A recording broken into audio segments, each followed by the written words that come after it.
మన యొక్క మతి అట్లా ఉంటుందన్నమాట. ఏంటి, ఎప్పుడూ కూడా ఏదో పొందాలి, అనంతమైనటువంటి సంపదని ఆశిస్తూ మనిషి తన తెలివితేటలు మేధస్సునంతా కూడా దాని యందు నిమగ్నం చేస్తాడు. అందుకని అతని జీవితాన్ని అంతా కూడా వృధా చేస్తాడని చెప్పడం జరిగింది.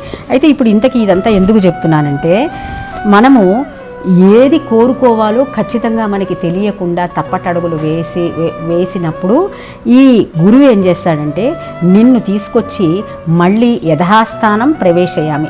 మనం భగవంతుడిని కూడా మనం ఏం చేస్తాం, పూజించిన తర్వాత యథాస్థానం ప్రవేశయామి, మళ్ళీ నువ్వు అదురుకున్నట్టుగా ఉండు అని అంటాం.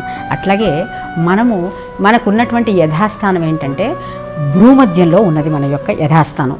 మనం ఏం చేస్తాము, అటు ఇటు సంచరిస్తూ అటు ఇటు పోతూ ఉంటాం. పొద్దున్న లేస్తే మనసంతా కూడా అటు ఇటు పోతూ ఉంటుంది.